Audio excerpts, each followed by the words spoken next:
coming up on That's a Great Point. Kind of funny because it's how true it is to be pissed off and then mad because you're pissed off. Yeah. Right. You're mad about your own reaction. Mm-hmm. It's incredible intelligence. It's usually a cover for it usually is, right? It is intelligence, it's data, it's insight. And then once you explore, oftentimes that's not the final thing, right? It could be resentment, it could be hurt, fear. Hey there. On today's episode of That's a Great Point, we are discussing anger. We live in a society that tends to shun the angry person. Because of that, anger is often suppressed and left unprocessed. Unprocessed anger that is bubbling right below the surface can have some severe consequences in our relationships, both the relationships we have with others and the relationships we have with ourselves. Today, we're answering many questions about anger. Is it okay to be angry? What are some healthier options available to process anger? What lies beneath anger? And is it okay to beat the hell out of inanimate objects as a way to try and release that anger? It's a great episode today, and as always, if you find our content helpful, please share it with somebody you love, especially if they're pissed off. Thanks for playing along. Enjoy.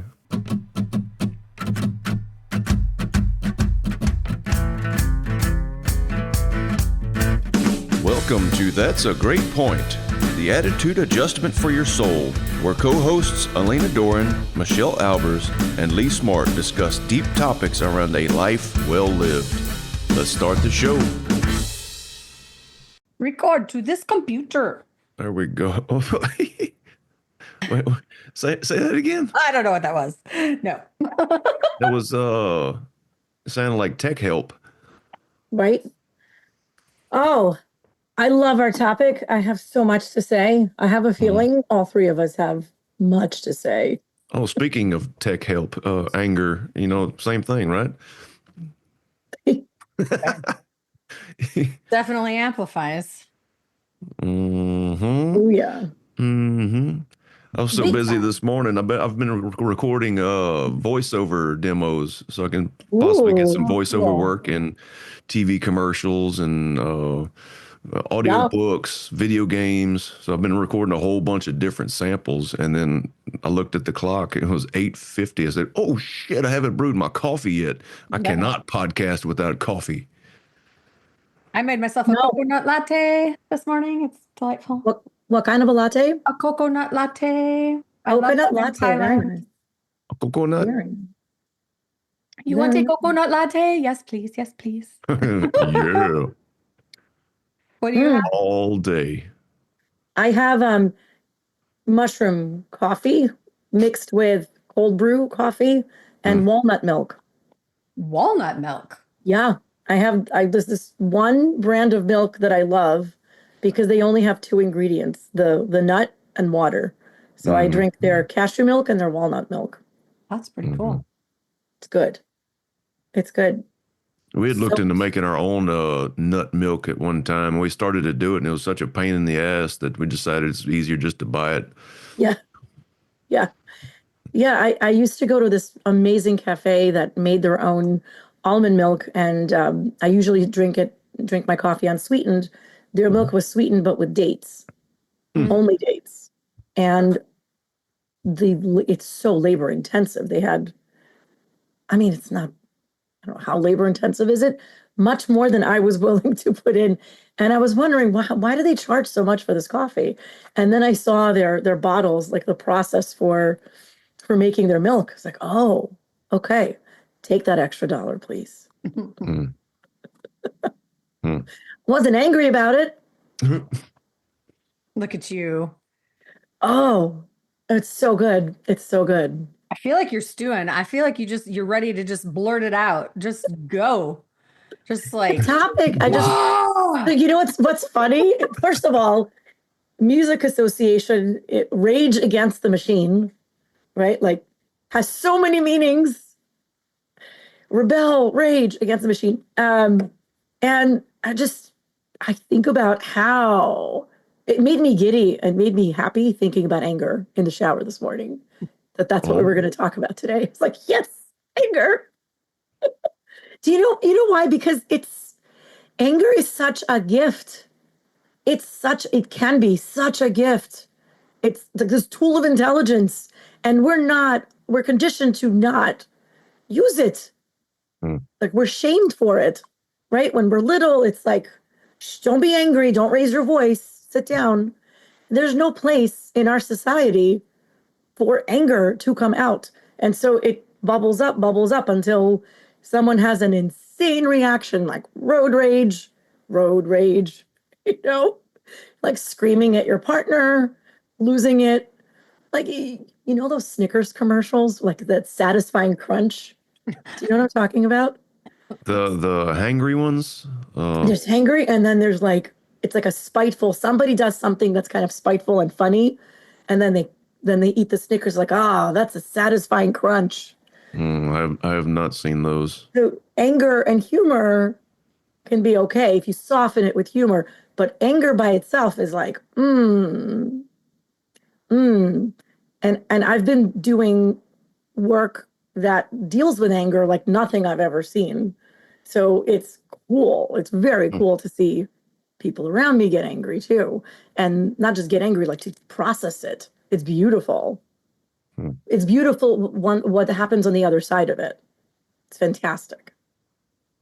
So I've been doing work most of last year and a little bit of the year before. I've been taking classes with an organization called Core Energetics. And it's around, the shortest way to explain it is somatics. So it's around accessing your body wisdom, connecting your brain to the rest of us. And many emotions get processed there, you know, grief, sadness, and anger comes up quite a bit. So I've had the gift of processing my own and watching others process theirs. And last weekend, I went to an in-person one because that was all virtual. And I got to see people beat the shit out of large cushioned objects with cushioned baseball bats, and like beat the couch with pillows and stuff like that. And it's not the only way. This was one way. There's so many ways, but it was beautiful. So lots to say. Anger. Wee. What are you so damn angry about? I love that we're allowed to be angry. I'm not feeling particularly angry today, but I certainly have the capacity to have anger galore. Oh, what pops up when you ask me that question, Lee? There you come with those good questions. Is feeling not seen, not acknowledged. There have been feelings of like, I do all this and I work so hard because I care so much, and you just stepped on me and stepped on my heart and didn't see how much I care, and now I'm so angry. How about you? Me? Oh Yeah. man, there's so much of it from early on. I was a very, very angry young man. Very, the words that came out of my mouth on a regular basis was I hate this, I hate that. And it a lot of it stemmed from just neglect and abandonment, abuse. And I filled out a questionnaire on a psychiatrist thing fairly recently. And have you experienced any of these? It was verbal abuse, it was emotional abuse, it was physical abuse, it was sexual abuse, it was neglect, and I checked off all the boxes, every one of them. And doing that, I was like, oh shit, no wonder I was so fucking pissed off for so long. But because what you said, Alina, that we don't have a place for that. It's not allowed to be, right? You have to bury that. And that's exactly what I did. I buried it and sat below the surface, and it bubbled. And even though I thought I was hiding it very well, it would bubble up at certain moments that were absolutely inopportune. For example, I'll give you a great example. Whenever I was going through a really, really tough time when I was running my mechanic shop, I was playing video games with the kids, and I was so frustrated that I ended up crushing one of the controllers in my hands. Just demolished this little controller because I was so mad. It was just like this the smoldering heat anger, just. And now my kids are afraid to play games with me whenever I'm not in a good mood. So the shit comes up, right? You know, it wasn't about that video game. I wasn't angry about the video game. I was just frustrated because of so many other things that were going on. It's kind of the same thing that happens whenever you see a baseball dad hollering at an umpire. There's probably something he's not dealing with at home. And the rage rooms, you talked about the beaten soft things, and that I absolutely do not agree with that. That is feeding that anger instead of releasing it. In my experience, whenever we have something that's really buried down and bubbling deep within, to let that anger loose in a physical way feeds it rather than allows us to process it. If instead we get into what does that anger mean? What's beneath the anger? Now we start to look at what's really causing it. And many times just putting a label on what's underneath the anger is enough to allow it to let it go. That's been my experience anyway. Yeah, I think that's personal. I think that's unique to each individual because I think it depends on your intention. It depends on where you're at on your journey. I think it can be like sometimes it's just bottled up and we need to move it, and just giving it a label isn't going to move it. It might give you some information and help you work with the data in a new and different way.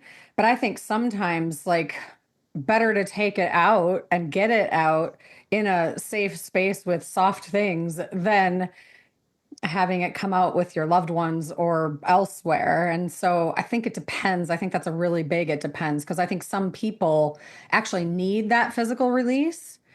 And if they can't find it in a different way, then what better way to do it in like a controlled environment where there's also support. And I don't know, I've never been to a rage room, so I have no idea if they offer support or not. Like actual, like, does somebody go with you and like have a conversation as well? Or are you literally just going in there to break shit? I don't know the answer to that. I think it depends. I think it could be a beautiful thing to be in a guided place where there's somebody who can hold the space and offer you compassion and mentorship and coaching and guidance and allow that physical release. But I really think that depends on everything about each individual because I think that's unique. I think it depends on even how you like the household you were raised in, right? Like what was present there. I think that's way more complicated than that. But I think anger and rage are so not talked about. And often, if you show the external world that you're angry, you're immediately judged and people want it to stop because it makes them uncomfortable and they get fearful. Some people, it's actually like a trigger for them because of their abuse. And so it's like, okay, how do we create a safe space for people to express their emotions? It's like really it's data, but it's also within us. And if we don't look at it or address it or even allow it to flow, then it, like for me, my anger used to just like, I didn't have self-awareness with it and I didn't have control of myself. I didn't have self-control either. And I wasn't like the person who would like hit things, but I was mean verbally. Like I would just like spew. Yep. I would spit fire and sort, like my tongue was sharp. And tear people down in It the was worst ways horrible, possible. including myself, you Hmm. know? And it was just, it wasn't good. And over time, my anger has evolved into a lot more awareness and a lot more like I can recognize what it is and where it's coming from. And I don't start there. I usually, my frustration will eventually build into anger now, but it doesn't, I don't start in rage or anger like I used to. And I just think it's evolved over time.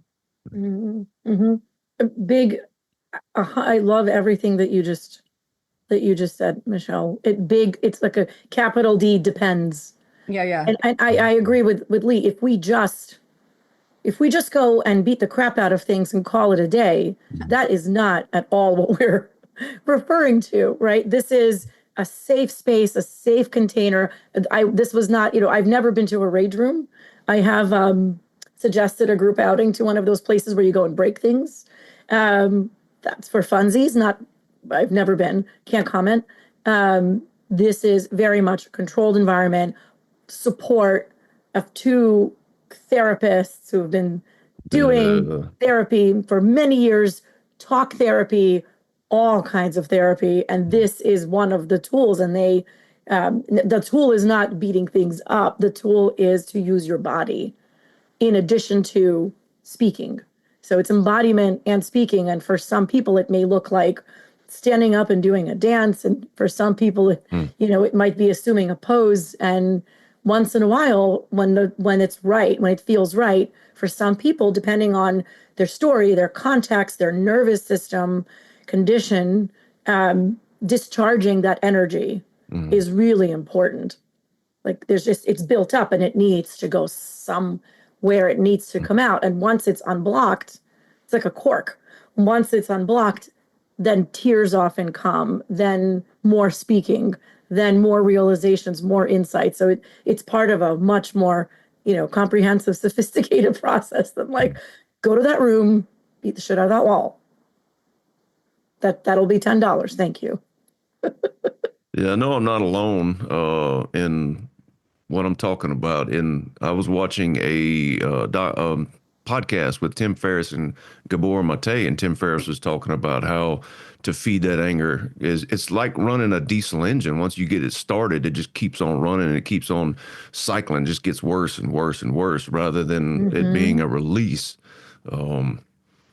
So yeah, that's been my experience, that to feed it actually helps it grow rather than to help it release. And it's like you give a fire fuel, then it just continues to burn hotter and hotter. So that's something to be very, very careful with. I love that you said that it was guided with a couple of therapists that know what they're doing as far as anger management. That's a significant difference than going to go scream in a pillow or beating on a pillow in your room, or in my case, punching holes in walls whenever I was a teenager. This is significantly different. Or in my case was heavy metal music, to absolutely thrash out to just the most angry, violent music that I could possibly get my hands on. That was actually a fairly decent release sometimes, and other times it would absolutely feed it. It was kind of crazy. It depends on where I was, how far off and how much I was suppressing. Because if I continued to suppress whatever it was that I was angry about, then it would still lurk under the surface and it would continue to bubble up until it was like a volcano. Once it all burst loose, you just couldn't get it to stop. I think you just made an excellent, great point, Lee. I don't do that. That behavior, it's not the behavior, it's what's behind that behavior. There you go. Is it a suppression or is it a release, right? Is it a release valve and you're letting it out a little bit so that you can make a little bit of progress in the container because it's so pressurized? Or are you just piling on more to keep not expressing and not going there? That's one of the key determinants in it, and just feeding it. Like one of the times I was most consistent in my life in working out and keeping this most strict regimen was when I was so angry, filled with anger, and anger fueled me. It got me so angry that I would get up out of bed in the most exhausted state. I wouldn't allow myself to feel that exhaustion. I would get up and run. Then I would go to the gym, and I would do more than I was ever capable of doing when I wasn't angry. And did I feel better afterwards? Temporarily. I knew that I wasn't dealing, capital D, with it. I knew that it was like a temporary way to just survive. It was not sustainable. I knew it. Little teeny tiny Band-Aid over the situation. Yeah, just to make it through to the next day. Mm-hmm. Yeah. Yeah, I think one of the key points too is like Lee at the very beginning when you said, "What are you so angry about?" It's like releasing the anger without knowing what you're so angry about can just perpetuate the anger. I totally understand what you're saying there. And if that's your pattern and you're doing it just sort of blindly, right? There's no intention, there's no awareness, there's no question, there's no inquiry, there's it's just it's like it's no different than having the perspective that you find everything that's wrong in the world versus everything that's right in the world. Like there's no if you're in the habit and a pattern of a thing without awareness or mindfulness or even asking where it might be coming from, yeah, I can see where you're just perpetuating the same thing. And it's anger is a slippery slope. I feel like there's a lot of things that are slippery slopes when we're doing this work. Like when we're doing the work of digging in and finding what we need, because I think that's really what we're looking for is love and finding what we need and where that's lacking and what was missing and what still is missing and why we're mad about that or what we're mad about within that. It gets complicated. And for me, I feel like my anger was a way to avoid and without someone to step in and ask me it's like when you said, "What are you so angry about?" Like that phrase is like I don't want to say trigger because it's not a bad thing, but instantly a memory comes in when I was going through my second divorce or knew it was coming. Someone asked me that. A friend was like, "What are you so mad about?" And I got mad. I was mad that I was mad. And then I just sobbed like uncontrollably, wept. And I realized I was mad about so many things, but ultimately it came to me. I was mad that I was in that situation again. I was mad that I was mad about a million things, choices that I had made, ways I had been treated, ways I had treated, all of those things. And had that question never been asked to me, I don't know that I would have actually looked because they asked and then they stayed and held space. It's such a interesting way of finding myself and really hating on myself in that instant. But then that led me to love. I don't know. It's such a weird journey. And anger is such a strange tool, I guess. It's a strange data point. Mm-hmm. It's There's a it's song called "Pissed Off and Mad About It" by the Texas Hippie Coalition. It's not a truly great song, but it's kind of funny because it's how true it is to be pissed off and then mad because you're pissed off. Yeah. right. You're mad about your own reaction. Mm-hmm. Mm-hmm. It's incredible intelligence. It's usually a cover for it usually is, right? It is intelligent, it's data, it's insight. And then once you explore, oftentimes that's not the final thing, right? It could be resentment, it could be hurt, fear, right? Maybe, I'm thinking of like the grouchy neighbor I used to have, this older lady down the hallway. And when my kids would like scoot or run and laugh at 2, 3 in the afternoon on a Saturday when they were little kids, it's an apartment building in a city. It's snowing outside in the winter, right? She would open her door and be like, she was the angry lady on the floor. And my kids knew, like, be really quiet when you pass the angry lady's door. She would open the door and give them this icy look, like, and they would stop cold and quietly retreat. And we knew the angry lady. And when I look a little more closely at the angry lady, she was alone. Maybe she was grieving that she used to have kids and they don't come visit her. And she's by herself. And her grandkids are probably my kids' age and nobody comes to see her. And so maybe there's pain underneath that angry lady, right? That things need to be in order because maybe someone's life feels in utter chaos. So when someone else, anger is beautiful. And nowadays, a lot more frequently than ever before, when I feel anger, rage, I observe it.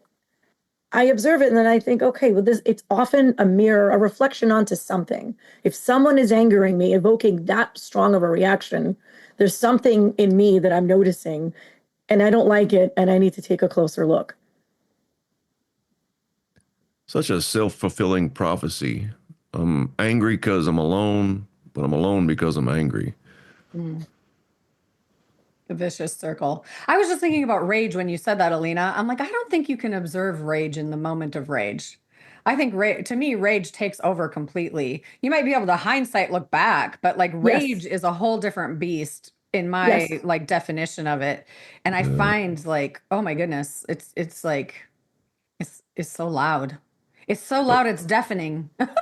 That's a It's full hijack. The Yeah, amygdala hijack, right? Full full, on fight or flight, full, sympathetic, all the way full. maxed out to one side. Yeah. Yep. There's no reasoning with a person once they're there. right. There's Right. no, let's talk about it. And no, once they're there, they're going to be there. And once they're out of that, then a conversation can happen. Hmm. Took me a while to learn that when, as a new mom. Like, you do not speak to a child when they are up here emotionally. Like, you give them the space, let them let it out, express it. Like, they're there. There's no wishing it away. Hmm. Amygdala hijack. Mm-hmm. Mm-hmm. It really is a hijack. Yeah. Hell, I can't help but think about how many times anger comes from a sense of powerlessness. Like I'm completely out of control in my life. I feel like something, or many times it's very true that it starts from a place of powerlessness, in that as a kid, we don't have the agency that we do have when we're adults. And to be mistreated as a child, now all of a sudden it just has the opportunity to fester and Mm-hmm. just sits there and grows and festers and poisons. Oh, Ask me yeah. how I know. Like, you should have like one of those pins that employees like, ask me how. Yeah. Ask me how. Well, yeah, we have a label for little humans, the terrible twos. What's happening to little humans when they're in their terrible twos? They are learning how to speak, how to express what they want and need, and they are not there yet. And they are angry because you didn't understand what I'm asking for. Hmm. Either you're not paying attention at all, or you keep meeting me with a different thing than I asked for. You're not meeting my need. That's not it. And that's not it. And now I'm really angry, but they don't have the words for it. So then you see Hmm. them, right? Like on the floor having what looks like, a seizure. Yeah. If we look at the violent side of anger, violence is the last act of somebody trying to take power over what a powerless situation. Well, right. Violence can be to others, to inanimate objects, and to self, Hmm. right? I in my one of my darkest moments of rage that I am certainly not proud of at all, I punched a mirror because I didn't want to do anything else that was worse. And the mirror was the closest object. And in that moment, in that amygdala hijack, I was past anger. I was in rage. And there was deep helplessness, deep pain. It was so overwhelming that I didn't know what to do with it. Hmm. And something needed to happen. And in that moment, the closest thing that was an inanimate object that would cause the least amount of damage to others and to the home was the mirror. Unfortunately, it was not the object that was going to cause the least amount of damage to me. So when you punch a mirror, stuff opens up and not pretty. And emergency rooms at the time were overtaken because it was during COVID lockdowns. Mm. And so I got over my ickiness of blood really quick because I had to get You, temporary you were stitches leaking. on my own and do that and look at it. And I Uh-huh. kept repeating, like, I will not faint. I will not faint because Mm. there's nobody to pick me up. I tell you, for Yeah. a long time, the thing I think I most feared, me, big Mister Tough Guy, the thing I most feared was me and my anger and its ability to absolutely fucking destroy not only my relationships, the people around me, but also myself. Because I know that many of my self-destructive tendencies are born of not dealing with that anger, of burying it, of pushing it down, and oh man, but that anger was really just a symptom of a deeper root cause. As that already mentioned it, not being seen, not being taken care of, not being nurtured, not having a safe space. That's such a huge piece whenever we're growing up, to have a safe space for us to just be ourselves and allow whatever comes up to come up, and to be able to process it, rather than you need to go sit in the corner and you need to deal with that all by yourself, or to even not have that, to not even have that at all. Yes, I appreciate that you brought that up. It is a Hmm. spiky viewpoint. It's controversial, right? Lots of loving, well-meaning parents. I've tried it too, like, a timeout. But and then I realized, what am I doing? Right? I'm sending my child in a time that they probably could use some help sorting it out, to go and like go be shamed, leave everyone else, cut off from me, from my affection, from my warmth, my love, my patience, all of that, just cut off from everyone, and go be alone and cold and isolated. Hmm. And come back when you're done. Done what? Done with what happens at the end of that timeout? They're not learning the lesson that we want them to learn. I think that depends. I think it depends on the delivery of the timeout. I mean, I used to be a preschool teacher, and sometimes it was like, you're not safe in this classroom. Let's go to the hallway and let me, talk to you about how to take space for yourself when you need it and when you've lost control of yourself. And this is how we navigate that. And sure, that comes with sitting with them and teaching them something, but sometimes you do. It's like, okay, you're not even ready to hear this right now. You just need to be in a safer space. Like, it doesn't always have to be a shamey, guilty thing, but I understand that if it's delivered in that way, that's Mm-hmm. horrible. Like, that Mm-hmm. doesn't teach them anything. But I really believe, I mean, as a former preschool teacher and just like a mom and, friends with kids. I mean, I'm around kids a lot, or I used to be. And I just really believe we can model for our children from day one. I really believe that we can teach a lot, and they might not have the prefrontal cortex for it, but just to have someone to like explain why, even, why am I removing you from this room? Mm-hmm. Oh, this isn't safe. It's my job to keep everybody safe. Let's go Right. over here. Let's go find this. And it's like, but then to like make sure there's a follow up. It's not just distraction. It's not just avoidance. It's not because you're bad. It's just because we have a whole picture here that we have to look at. And then we have to navigate that in a different way. And right now you seem really angry. Do you want to talk about Mm. that? Or do you need space?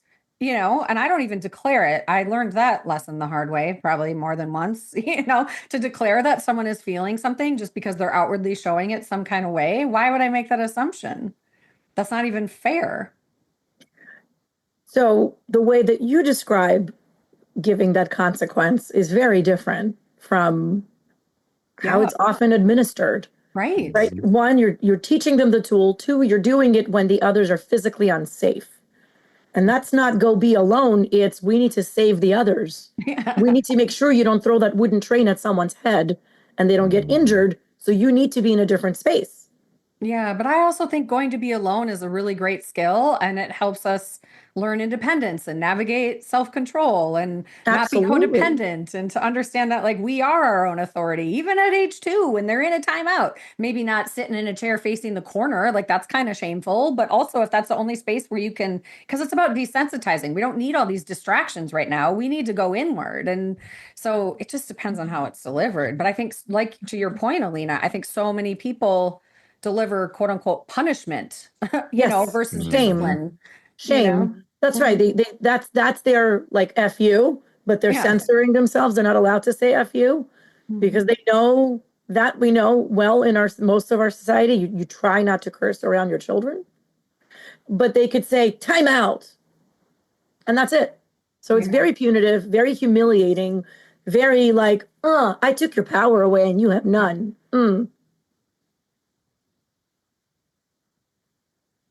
Yeah. And when a teacher does it in a classroom, or when you do it explaining with context, it's very different. And teaching that tool is a gift. You don't, what you just talked about, like you can go inward. You have agency. You can choose to step out of the classroom and breathe a little bit and collect yourself. We all need it. It's not shameful. It's very human. And when you need it, go ahead and take that space. You have permission. I think the other thing I love is like, obviously, we don't, even as adults, we don't always have that agency. We don't always have that self-control. Some days are just days, or like, as a former preschool teacher, like some kids went through like, it was like a week of the same behavior over and over again. Clearly they were struggling with something, but also at some point, like my fuse is gone, man. I'm not showing up well either. And so then it's like, you don't show up in the best way. They're not showing up in the best way. And then hindsight, when you can regroup, everybody's back to self, you can actually use that as a teaching tool too. It's like we're not perfect. Adults make mistakes. We always don't show up in the same way. Like this is why I understand that temper tantrum that you just had, because like I just had an adult version of that because I'm tired of this bullshit. I mean, don't say it that way, but it's like there are times where it's just like, okay, we're human. Let's not beat ourselves up. It's that whole guilt and shame thing. I think the guilt and shame thing, it's like, does it breed anger? Maybe. And I think that also probably depends on the humor, because it also can breed just a full-blown shutdown. Mm-hmm. You have me thinking of healthy expressions of anger. And I have a story that I can think about for me personally that was a great example of the significant difference that I've managed to make in dealing with my own anger. So I saw a doctor, it was probably a year and a half ago, and went to him low on energy, low on drive, really having trouble getting things done. And no answers, right? Oh yeah, you're fine. Oh, your blood work's fine. Everything's fine. Your thyroid's fine. All of it, right? So you're good. It's all in your head. So then, after dealing with it for a few more months, I decided that I was going to take things into my own hands, and I got on testosterone because I heard many stories about men in their 40s, whenever they start taking testosterone, that all of a sudden you get that energy back, you get that drive back, and lots of things improved. Well, didn't happen for me. So then I went to see a counselor, and a counselor recommended I get some treatment for ADHD.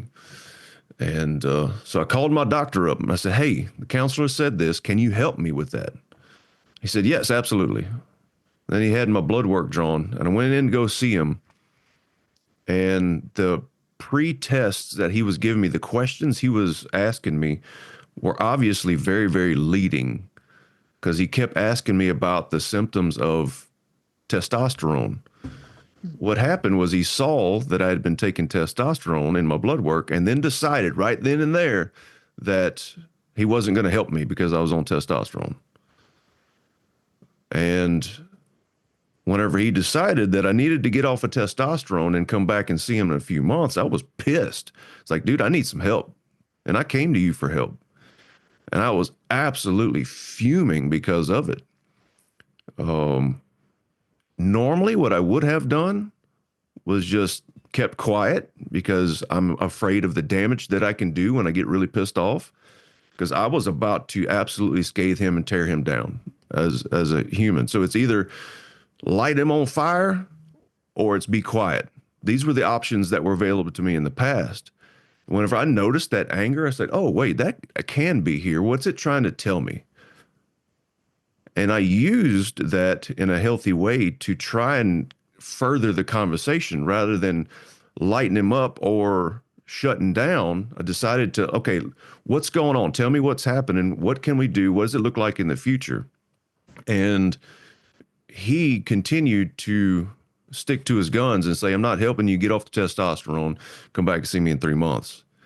And I finally told him, said, look, I need help now. This is not going to work. So it's either we continue to work together or I find somebody else. Instead of, look here, you piece of shit. Let me tell you how things are going to be. It was, these are the circumstances. This is what I need to happen. Either you can help me or somebody else will. And he chose to discontinue our relationship.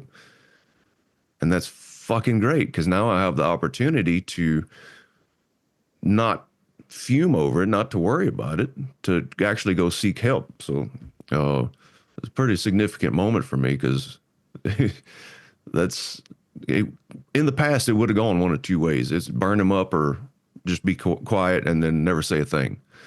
And that's completely dangerous to not say a thing whenever we feel that anger and we're afraid to communicate with people because we're afraid of what might come out of our mouth. That shuts down relationships. It cuts us off from being able to be helped. Well, and I think that points to it's required to build the self-control to show up in a way where you're not speaking from anger. Mm-hmm. Because speaking from anger also doesn't build relationships. Like sharp tongue girl here, like I know that. Like speaking from anger without that filter or without the like connecting with something greater than the anger, it is not helpful and does not build anything other than more anger. Yeah, this particular situation, I really don't feel like I was not speaking. I feel like I was speaking from anger, but it was in a way that, no, this anger is okay. This anger is trying to tell me something rather than. That's what I mean. Yeah. Yeah, because you had awareness with it. It wasn't just, you weren't just speaking as a reflex. There was even the Exactly. briefest pause, even the briefest, teeniest, tiniest little pause to be like, okay, this anger is here and I get to stand up for myself. And I might still be angry when I speak, but I'm not doing it without thought or just to be spiteful or just to hurt back or just to, right? Like, I mean, there's a big difference there. And I love that you had that awareness. Like, I'm angry and I get to stand up for myself. And it might come off a little harsh. And also, I don't give a fuck because I'm standing up for myself. And that's different. It's very different than full blown, like, I'm just doing this to blow everything up without any thought whatsoever. I just think there's a really, anger is so tricky because there's, well, all emotions. I mean, showing up in a way that is like connected to yourself, to serving, like, I believe when we serve ourselves, we're also serving the greater good. I really, truly believe that. I know that sounds selfish, and so many people are like, I can't be selfish. That's so egotistical, whatever. Like, no, that's not that's not what I mean. I'm talking about like caring for your soul, like coming from self-love changes everything and it does ripple out into the world. And I really believe when we can show up in that way, I don't think we have to be a robot. I think passion is part of that. I think we get to be passionate creatures, whether that shows up as love or anger or any other emotion. I think when it's also connected to highest self, to love, like, sure, could it be offered in a way that feels more compassionate, empathetic, and loving? Absolutely. And do we all have that capacity all the time? No. But when you have that pause to at least show up in a way where it's not just reactive, it's so different. Yeah, a key distinction for me is, where am I coming from? Am I coming from a place of war? Yeah. Like, is my heart at war or am I at peace? You remind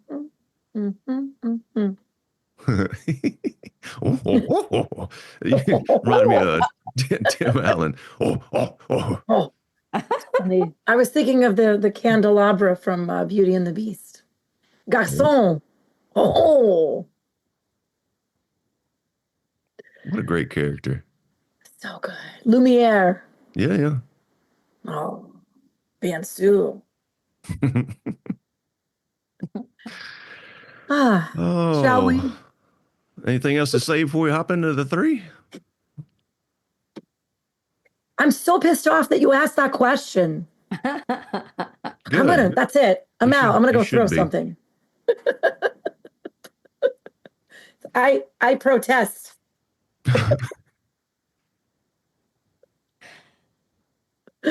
Oh, let's get into it. All right, let's get into it.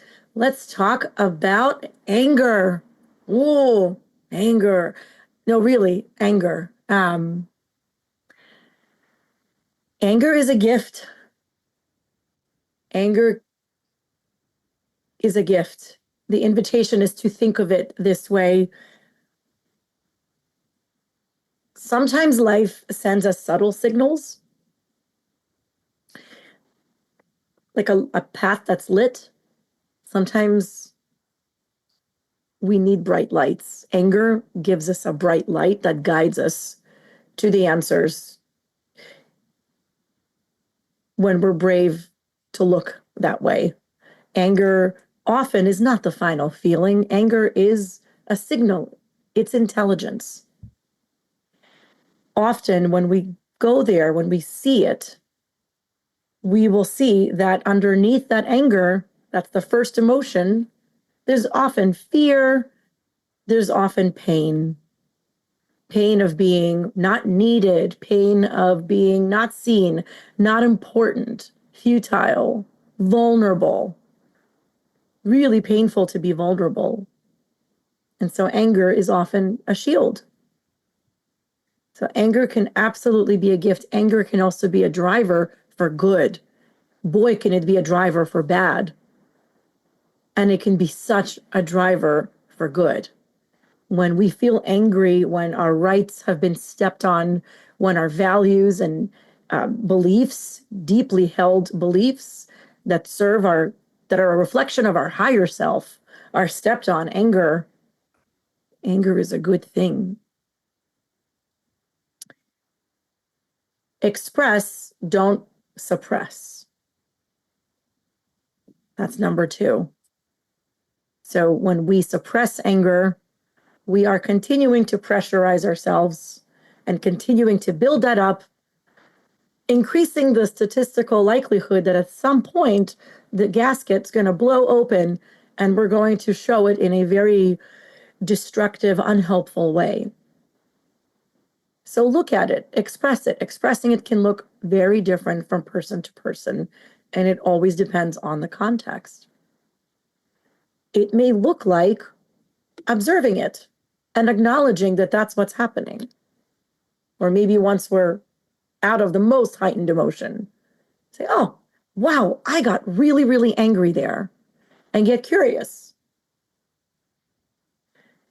It may look like speaking to a loved one about the anger, the feeling of anger.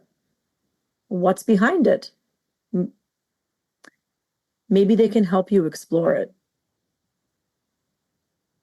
Could be a loved one, can even be a colleague.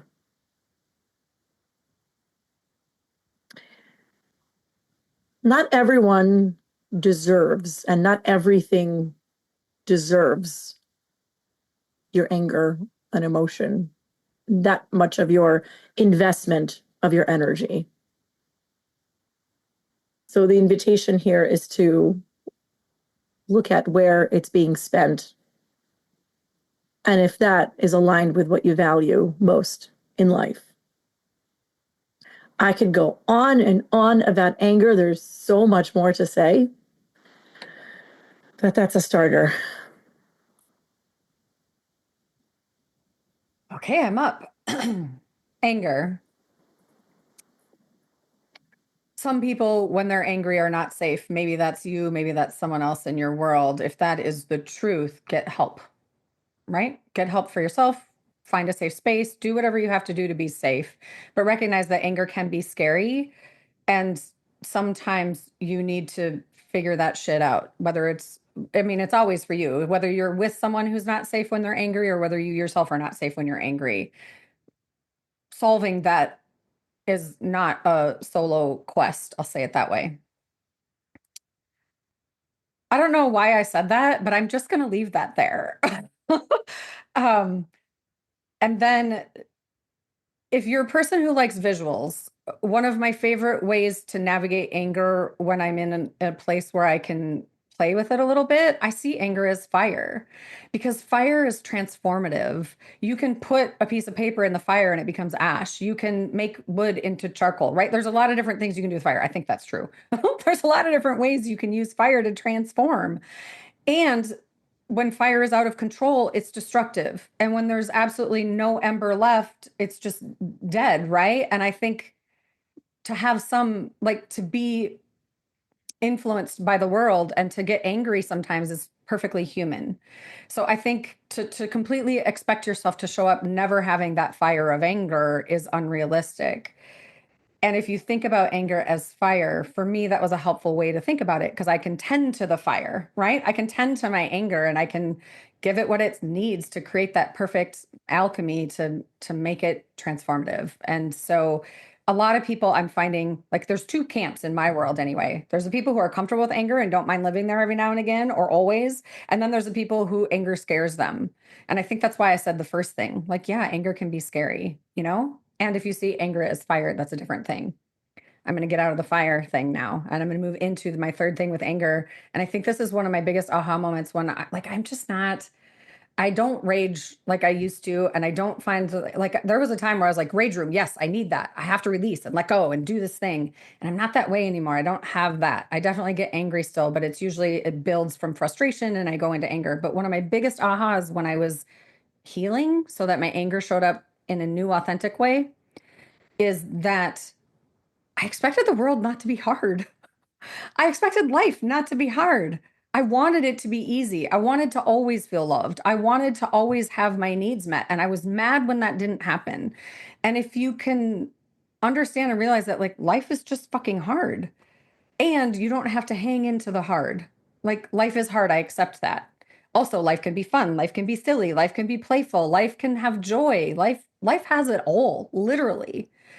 And if you expect life to never be hard, for me, that was, my anger was always there because there was always something that was missing and it pissed me off.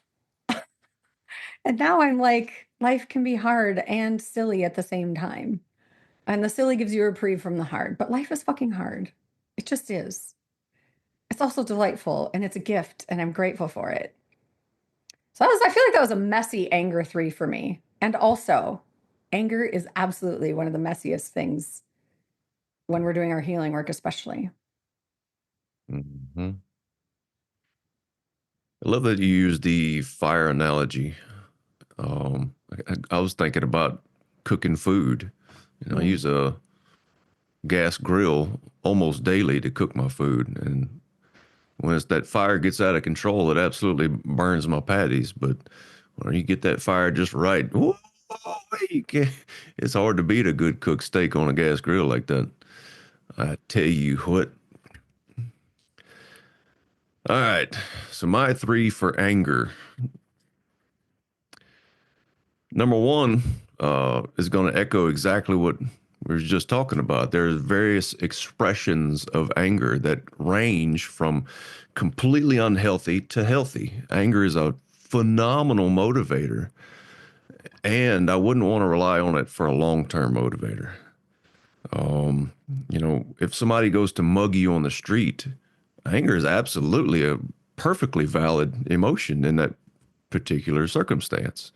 To get angry and defend yourself is a good thing in that particular situation. An unhealthy expression, you start to look at overreactions, and it's like way overreacting to a certain situation out of anger. That's almost never going to be because of whatever that situation was. There's going to be something else going on buried up under it. So now we start to look at that bubbling, unhealthy expression of anger, and like a baseball dad screaming at an umpire, or for me, hollering at my kids to be quiet because I couldn't be around their noise.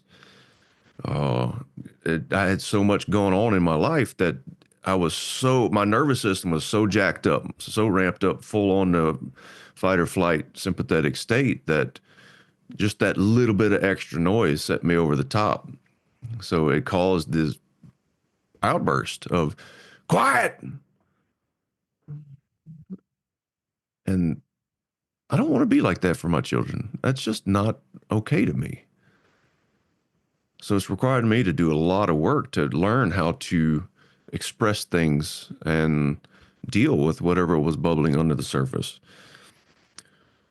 So number two, the unpopular opinion in the room, uh, feeding rage, feeding anger can many times cause it to escalate rather than de-escalate. And I'm thinking specifically of, say you have a fight with your spouse and then you have great makeup sex. That actually makes it more likely to create the fight to have more makeup sex. You reward yourself for it, right? The sex or like beating on things in a rage room, that physical release feels so good now that it's supporting the feedback loop to create more anger, to create more rage, because we start to crave that release, whatever it is. And at the same time, it's not okay to suppress it, because whenever we suppress it, other people can sense it. Whenever we have that anger bubbling right below the surface, it creates a force field between us and others. So suppressing it is also not a way to deal with it. So there's far better ways to deal with anger than the release or the hiding, the suppression. So when we start to talk about what's behind the anger, that's how we manage to allow it to release. Dig into whatever, be it powerlessness, injustice, whatever these things are. I my notes are all jumbled together. For me, labeling it was the thing that helped me relax, to know what was behind it, to really get clear on what is this anger trying to tell me, was enough to get it to just like popping the lid on the pressure cooker. All of a sudden that steam just blows off, and then the pressure is not there anymore. Now we get to choose how we want to respond rather than just reacting. So point number three, let's not forget the role that biochemistry plays in our emotions. If we're feeding ourselves refined sugars and fried foods and causing massive inflammatory reactions in our body, if we're not exercising, if we're not sleeping well, these things absolutely can cause us to be in a state to where we're more likely to be angered. You know, when we start to look at the biochemistry of what's going on inside of our bodies, if that biochemistry isn't right, it sets us up to be in some pretty nasty situations. Whenever I was at my worst, when I was speaking just a while ago about yelling at my kids to be quiet because I was super frustrated. It was a couple of years later, I was working with a functional medicine doctor, and he was helping me get my health back in order. And my wife turned to me one day and she said, "You know what? I can really tell you're getting a whole lot better, because these kids are running around here screaming and hollering, and you're not reacting to it. You're not screaming, be quiet. You're not screaming, just, I need y'all to calm down. You're allowing them to do their thing. And that's how I know you're getting better." There was no therapy involved in that. That was all functional medicine. That was all healing my body. And that was enough to get my whole system to calm down, because it got me out of that survival state. So that was more impactful for me than counseling, than therapy, than coaching, was getting my biochemistry right first, because of how far off I was as far as inflammation and just the brain health. And with that, I am complete. I love that you brought like healing as the whole picture into that, right? Like your biochemistry might be off and that's why we get angry, right? It could be. And then you got to address those things. And we might be getting angry because there's an inner wound there that's about more emotional or spiritual. And like we get to look at that too. I don't know. I feel like sometimes we get kind of locked into a thing and we forget to circle back to like, this is a whole picture thing. Mhm. It's not just one thing, it's a whole picture. I love that you brought it there. That's cool. What I also love about that, and Michelle brought it and Lee brought it up in your ways, in your own unique, beautiful ways. It's the healing. And when you took care of your, you know, your body, you gave your body what it needs. You're also putting yourself first. Like you're also putting yourself up there somewhere on the top priorities list. And you're caring for yourself, you're giving yourself attention, not neglect, which is what you've been craving, right? The care and attention. And you're giving that to yourself by the act of, researching, changing habits, deprioritizing something in favor of the thing that will help you heal. And just by going through that process, whether that first thing that you tried works as well as you hope or not, the very act of being on that journey and giving yourself that time and care, you're already starting to heal.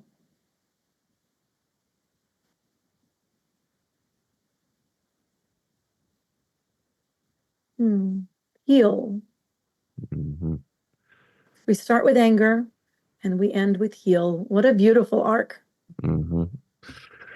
Yeah, in my own experience, that suppression, that burying of it, it presented in physical symptoms. So much of my health suffered because of it. That suppression, it was bad. It showed up as pain. I hurt so bad all the time. It was crazy. It was crazy. Yeah. Poison. Yeah. Yeah. Mhm. And with that, see ya. So long. Thank you for listening to That's a Great Point with Alina Doran, Michelle Albers, and Lee Smart.